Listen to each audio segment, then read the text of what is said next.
الحمد لله الذي أبدع الأفلاك والأرضين والصلاة والسلام على سيد الأنبياء والمرسلين وعلى آله وأصحابه أجمعين أما بعد قال الله تعالى في كتابه المقدس أعوذ بالله من الشيطان الرجيم ألم يأن للذين آمنوا أن تخشع قلوبهم لذكر الله وما نزل من الحق صدق اللہ العظیم۔ محترم بزرگوں اور دوستوں، میں نے ابھی آپ کے سامنے قرآن مقدس کی ایک آیت شریفہ تلاوت کی ہے۔ اسی کے ضمن میں انشاءاللہ تھوڑی سی بات کرنے کی کوشش کروں گا۔ آج سب سے زیادہ اگر کسی چیز کی ناقدری ہو رہی ہے، سب سے زیادہ اگر کوئی چیز بے حیثیت ہے، بے وقات ہے، تو وہ وقت ہے۔ جہاں چاہیں جیسے چاہیں ویسے ضائع کر رہے ہیں، گلیوں میں، بازاروں میں، اسی طرح گپ شپ میں وقت کو ضائع کر رہے ہیں۔ آج اس کی کوئی بھی اہمیت نہیں، احساس نہیں ہے، حالانکہ وقت سب سے زیادہ قیمتی ہے۔ الوقت اثمن من الذهب کہ وقت سونا، چاندی، ہیرا، جواہرات، مکان، دولت سے سب سے زیادہ قیمتی ہے۔ اگر آپ کے پاس سونا، چاندی، ہیرے، جواہرات ہیں، وہ ختم ہو جائیں تو کل پھر سے آپ حاصل کر سکتے ہیں، لیکن وقت گزر گیا تو دوبارہ ہاتھ نہیں آنے والا، دوبارہ ہاتھ نہیں آنے والا ہے۔ جس طرح کمان سے نکلا ہوا تیر واپس نہیں آ سکتا، منہ سے نکلے ہوئے الفاظ واپس نہیں آ سکتے، اسی طریقے سے گزرا ہوا وقت واپس نہیں آ سکتا ہے۔ اگر سونا، چاندی، ہیرے، جواہرات، مکان، دولت، زمین، باغات جو بھی ہیں ختم ہو جائیں، کل آپ دوبارہ حاصل کر سکتے ہیں۔ حضرت ایوب علیہ السلام کے پاس کون سی نعمت نہیں تھی؟ اللہ کی طرف سے آزمائش آئی، ساری نعمتیں چھن گئی، لیکن جب آزمائش ختم ہوئی ساری نعمتیں پھر سے آ گئیں۔ تو میں یہی کہہ رہا ہوں کہ اگر آپ کے پاس ساری نعمتیں ہیں، وہ ختم ہو جائیں بالفرض والمحال، تو آپ دوبارہ حاصل کر سکتے ہیں، لیکن وقت اگر گزر گیا، ضائع ہو گیا، تو آپ کسی صورت میں اس کو وصول نہیں کر سکتے ہیں، نہیں کر سکتے ہیں۔ آج ہم اور آپ سبھی لوگ اپنے نفس کا محاسبہ کر سکتے ہیں، دیکھ سکتے ہیں کہ کس طریقے سے ہم اپنے وقت کو ضائع کر رہے ہیں۔ جب ہماری دھڑکنیں بند ہو جائیں گی، سانس بند ہو جائیں گی، انسان جب دنیا سے انتقال کر کے چلا جائے گا، تب پتہ چلے گا کہ ایک مرتبہ لا الہ الا اللہ کہنے کی کیا قیمت ہے، اللہ اکبر کہنے کی کیا قیمت ہے، ذکر کی کیا قیمت ہے، تلاوت کی کیا قیمت ہے۔ اس وقت پتہ چلے گا کہ ان تمام چیزوں کی، اعمال صالحہ کی عند اللہ کیا قیمت ہے۔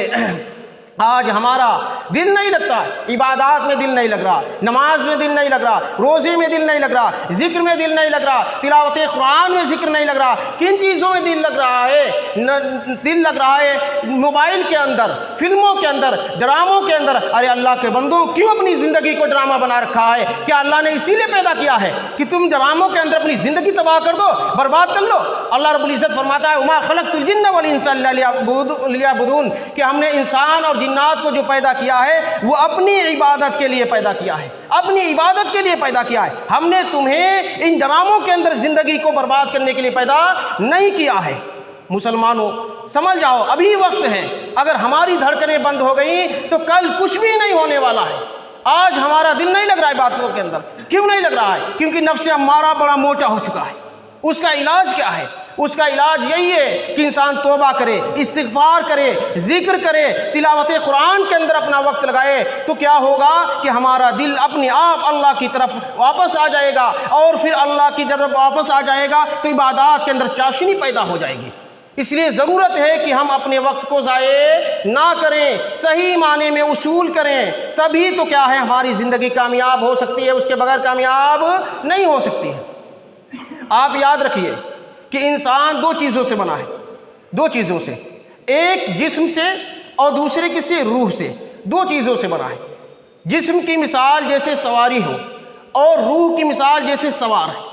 اب آپ بتائیے، غور کیجیے ذرا، میں جو کہنا چاہ رہا ہوں کہ سردی کی رات ہے، بہت سخت سردی پڑ رہی، بارش ہو رہی ہے، سرد ہوائیں چل رہی ہیں، کمرہ ایک ہے، سواری ہے، سوار ہے۔ اب بتلائیے کہ اگر سوار اندر جاتا ہے تو سواری باہر رہ جائے گی، کڑاکے کی سردی کی وجہ سے وہ مر جائے گی، اور اگر سواری کو اندر باندھتا ہے تو سوار مر جائے گا۔ اب عقل مندی کس میں ہے؟ عقل مندی اس میں ہے کہ سوار اپنی جان بچائے۔ اگر سواری مر بھی گئی تو بے شمار سواریاں دوبارہ مل جائیں گی، لیکن اگر سوار ہی مر گیا تو سواری کی کس کام کی؟ آج ہمارا یہی حال ہے کہ ہم اپنے جسم کے لیے بہت محنتیں کرتے ہیں، خوب قیمتی غذائیں لاتے ہیں اور قیمتی ملبوسات پہنتے ہیں، محلات تعمیر کرتے ہیں، لیکن جسم جو روح اصل ہے اس کی کوئی فکر نہیں۔ ہماری روح مجروح ہے، رو رہی، چیخ رہی، چلا رہی کہ میں بھوکی ہوں، میری غذا کہاں ہے؟ روح کی غذا کیا ہے؟ عبادت ہے، روح کی غذا نماز ہے، روح کی غذا روزہ ہے، روح کی غذا ذکر و اذکار ہے، روح کی غذا تلاوت قرآن ہے، لیکن ہمارا اس کی طرف دھیان بھی نہیں جاتا۔ اللہ کے بندو ذرا سوچو تو صحیح، ہمارے اس دنیا سے جانے کے بعد کیا حشر ہوگا؟ اگر ہم چاہیں گے بھی کہ ایک مرتبہ ذکر کر لیں، نہیں ہوگا، تلاوت قرآن کر لیں، نہیں ہوگا، ابھی وقت ہے۔ جوانی کی عبادت سب کو اللہ رب العزت کو سب سے زیادہ محبوب ہے، اس لیے اپنے وقت کو پہچانو۔ کس نے دیکھا کہ کل آنے والا زندگی کا کل ہمارا ہوگا بھی یا نہیں ہوگا؟ کس نے دیکھا کہ بڑھاپے تک وہ زندہ بھی رہے گا؟ نہیں ہوگا۔ اس لیے اس کو توبہ کرنی چاہیے، استغفار کرنا چاہیے، اعمال صالحہ کے اندر اپنی زندگی کو لگانا چاہیے، نہ کہ وہ اپنے وقت کو ضائع کرنا چاہیے۔ نصیحت کے لیے میں آپ کے سامنے ایک واقعہ ذکر کرنا چاہتا ہوں کہ عبداللہ بن مبارک رحمۃ اللہ علیہ ایک بہت بڑے محدث، عابد، زاہد اور فقیہ گزرے ہیں۔ یہ بڑے امیر گھرانے سے ان کا تعلق تھا۔ علماء نے لکھا ہے کہ شروع میں ان کا علم دین سے کوئی لگاؤ نہیں تھا، امیر گھرانے سے تعلق تھا۔ ایک دن کی بات ہے کہ اپنے گھر والوں کے ساتھ، اپنے بیوی بچوں کے ساتھ باغ کو جاتے ہیں اور دوستوں کو بھی بلایا، محفل جمی، رات کا وقت ہے، شراب کباب چل رہی، کھانے پینے کا انتظام ہے اور گانا بجانا چل رہا ہے، موسیقی چل رہی ہے۔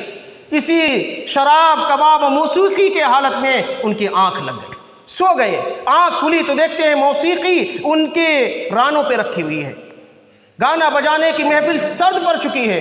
تو کہنے لگے، وہ دوبارہ سے اس کو اٹھایا اور صحیح کر کے بجانا چاہا، لیکن اب بج نہیں رہی تھی۔ تیسری مرتبہ اس کو صحیح کی، مرمت کی، اس کو بجانا چاہا، پھر بھی نہیں بج رہی تھی۔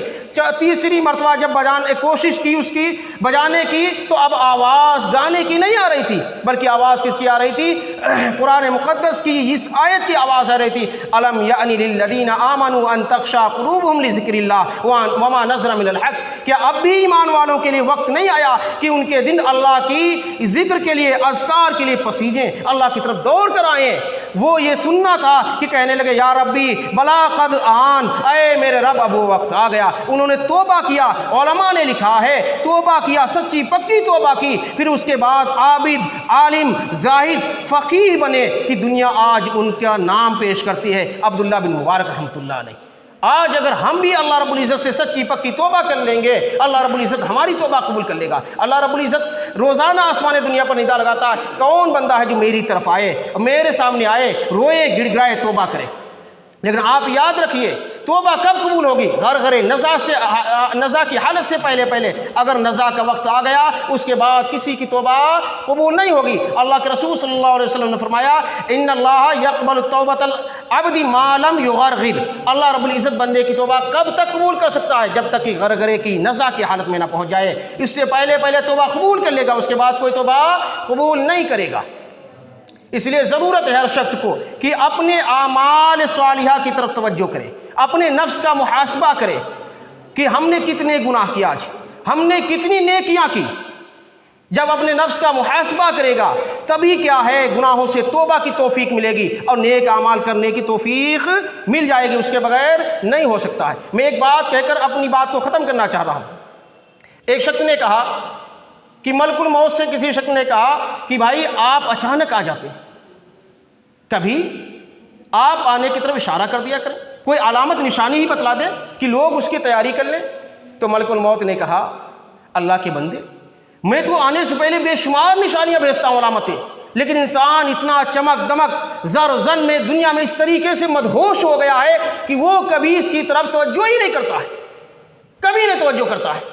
کہا کہ آنکھوں کا کمزور ہو جانا یہ میرے آنے کی علامت ہے، بالوں پر سفیدی کا غالب آ جانا یہ میرے آنے کی علامت ہے، کمر کا جھک جانا یہ میرے آنے کی علامت ہے، دانتوں کا گر جانا یہ میرے آنے کی علامت ہے۔ لیکن انسان اتنا دنیا کے اندر مدہوش ہو گیا ہے، اللہ رب العزت سے اس نے اپنا رشتہ اتنا کمزور کر لیا ہے کہ اس کو احساس ہی نہیں ہوتا ہے کہ وہ کس عمر کی طرف جا رہا ہے، کہاں جانے والا ہے، فکر ہی نہیں اسے ہے، بس دنیا کے اندر لگا ہوا ہے۔ اس لیے آج ضرورت ہے کہ سوچیں کہ ہم کدھر جا رہے ہیں، ہماری عمر کتنی تھی، آج کتنی ہو گئی، کتنی باقی رہی، کچھ نہیں پتا ہے۔ اس لیے ہر شخص تہیہ کرے کہ اس کو اللہ رب العزت کے سامنے توبہ کرنا ہے، رونا گڑ گڑانا ہے، اللہ کے نیک بندوں میں شامل ہونا ہے۔ بنی اسرائیل میں ایک شخص تھا، بنی اسرائیل میں ایک شخص تھا، بڑا ظالم تھا، میں بات ختم کر رہا ہوں بس، بڑا ظالم تھا، بہت ظالم تھا۔ ایک مرتبہ اپنی بیوی کے ساتھ تنہائی میں بیٹھا ہوا تھا، ایک اجنبی شخص آ گیا، وہ گالم گلوچ سے کام لینے لگا، بڑا ناراض ہوا کہ تیری ہمت کیسے ہوئی میرے گھر میں آنے کی، میری اجازت کے بغیر، کس نے تجھے اجازت دی اندر آنے کی؟ تو ملک الموت نے کہا کہ میں وہ شخص ہوں جس کو کسی کی اجازت کی ضرورت نہیں، مجھے تو نہ تو بادشاہوں کے در و دیوار روک سکتے ہیں، نہ کوئی فوج روک سکتی، نہ دنیا کی کسی کے اندر ایسی طاقت اور قوت ہے کہ وہ مجھے روک سکے۔ یہ سننا تھا کہ وہ پیروں میں گر گیا اور کہنے لگا شاید تم ملک الموت ہو۔ کہنے لگا جی صحیح سے پہچانا۔ کہنے لگا مجھے تھوڑا سا وقت دے دیجئے کہ میں عہد نامہ لکھ دوں۔ کہنے لگا نہ، میرے آنے کے بعد کسی کو وقت نہیں ملتا، پوری زندگی تم نے غفلت میں گزار دی، اب کسی کو کوئی وقت نہیں ہے۔